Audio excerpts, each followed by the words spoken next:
Hey there, Econ students. This is Mr. Abbott, and we're going to review lessons 5 and 6 today. But before we do, I'm out here on my property.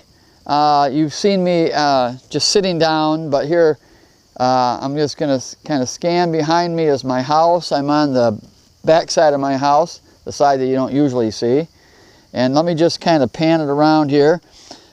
We've been blessed. The Lord has given me some property, which we're going to be talking about in this lesson about private property.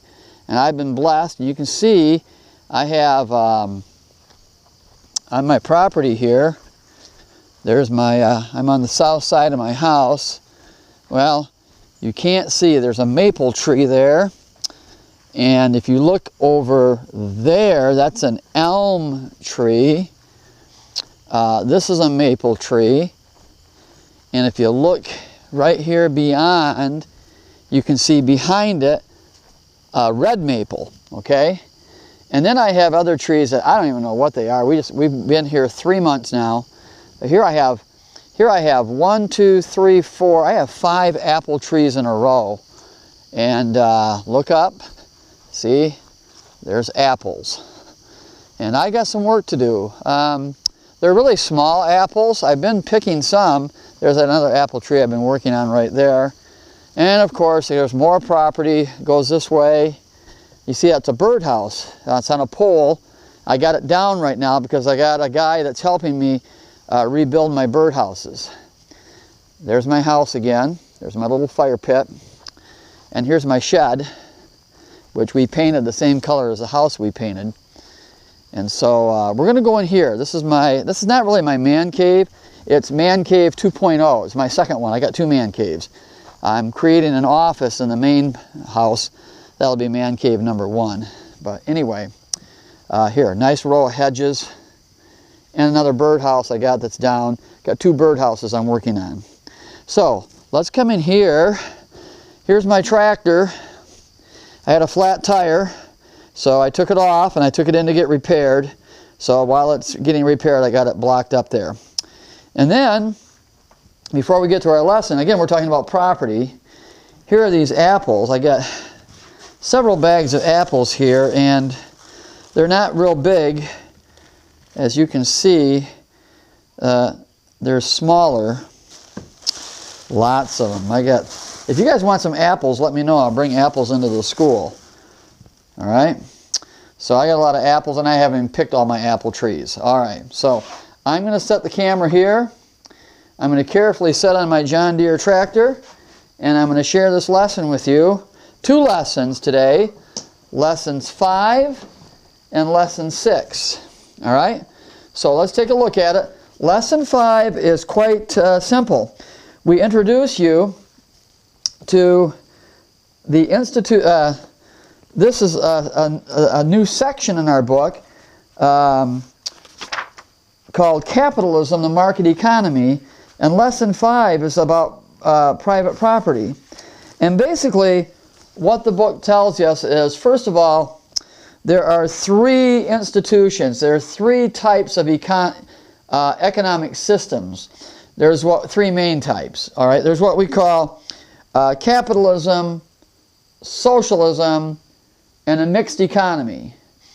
And very simple, capitalism is about owning property.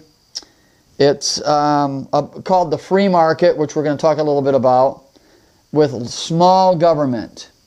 Socialism is where everybody is the same, everybody shares, a lot of government involvement to make all that happen, all right? And private property does tend, in its pure form, to go away because everybody shares and owns everything. And then there's what we call a mixed economy, which for the most part is what the United States has become. We started out as a market economy, capitalism, but over time we have become more a mixed economy where you have some free market and growing government involvement. So capitalism and private property is fundamental. And so I think everybody gets that. When you own property, it's yours. It's your property. And this is my property here. I got 2 acres of land out here in a rural country setting. and I can create value with my property. I can do different things. I can cut trees down. I can sell wood to people. I can sell apples or give them away if I want. It's my property. I don't have to ask someone for permission. It's the property that God has blessed me with. And so that's what private property is about. And in a market economy, private property is fundamental. When we say fundamental, it's key, it's important. All right? So that's what's going on here. When we use the term private sector, public sector, when you hear those terms, private sector refers to people who own their own businesses, they own their own property. Public sector is where people share resources and government's more involved.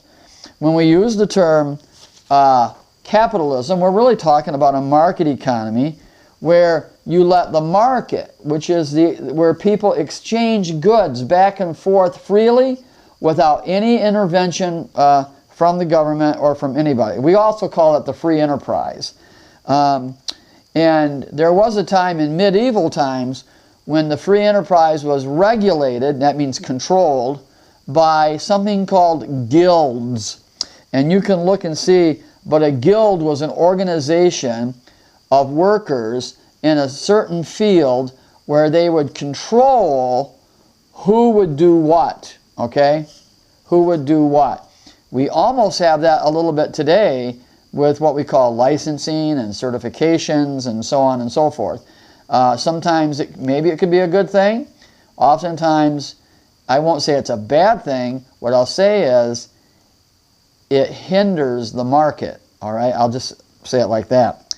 All right, so anyway, that's what your book is talking about here. So for lesson 5, we're going to read together, write out the terms, and do the study questions at the end. And by the way, when you do your study questions in the Google Classroom or on paper, write out the question and then write out your answer.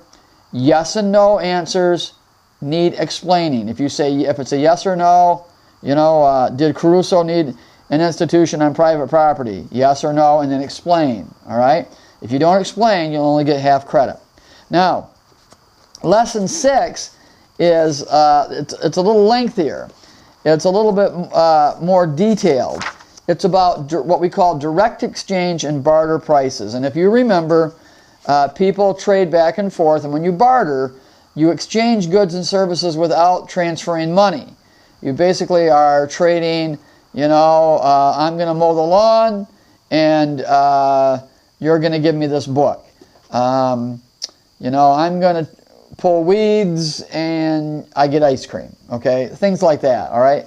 So that's barter, and that's called what we call barter and direct exchange are very similar. Now I'm in lesson 6 here. Now, how do you come up with price for things? How do you explain price?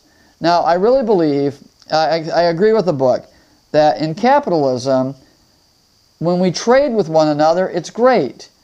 It's not like I got something at your expense. That's called a zero-sum game. The zero-sum game says, I win, you lose. But I really believe in free trade, everybody wins, because everybody gets what they've been exchanging for, or you don't need to exchange, okay? If the deal's not a good deal for you, you don't need to trade. If it's a good deal, trade, and you did okay. So we'll talk about indirect exchange later. This is about direct exchange and how you establish price. Well, prices are formed in a barter situation based on your preferences. Remember we talked about preferences? You know, Mr. Abbott likes chocolate ice cream over vanilla. I like ice cream, and I like a lot of it. In fact, and if I had to rank my ice cream, I think I like chocolate best. I think I like cherry or raspberry. Raspberry is really good. Strawberry, vanilla, and I can just go on. Moose Tracks if you want to get into some brand names. Now, I don't measure those. I don't take a measurement to see if my taste buds enjoy this much more. There again, we don't do that in economics. I just simply know I prefer one or the other. And so in your book, it talks about 3 kids, and they've got Halloween candy. and they've got you either have Snickers or Milky Ways, all right? And one person likes Snickers, another person likes Milky Ways, and how do you trade those back and forth? Well, if you really like Snickers, then and somebody says, well, I'll trade you a Milky Way for a Snickers. Well, I'd rather have a Snickers, all right? So that's not a good deal. Well, I'll give you 2 Milky Ways for 1 Snicker. Oh, now if I only like Snickers and that's it, then that'll never be a good deal.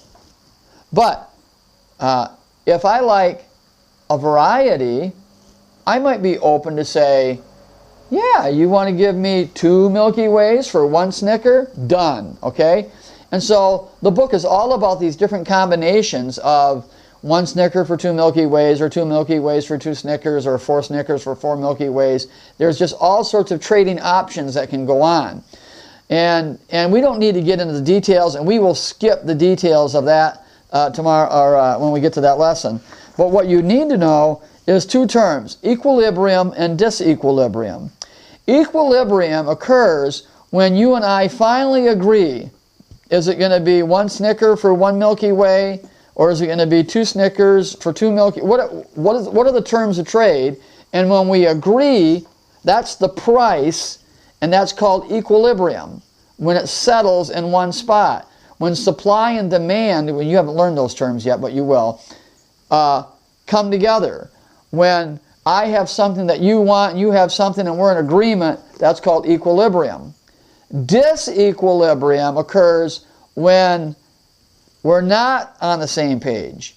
I like Snickers, you're going to have to cough up more Milky Ways. Give me 3 Milky Ways, I might think about giving you a Snickers. And while we're going back and forth trying to figure those pricing, those trade-offs, those trades and prices, that's called disequilibrium, and that is mentioned in your book here, okay?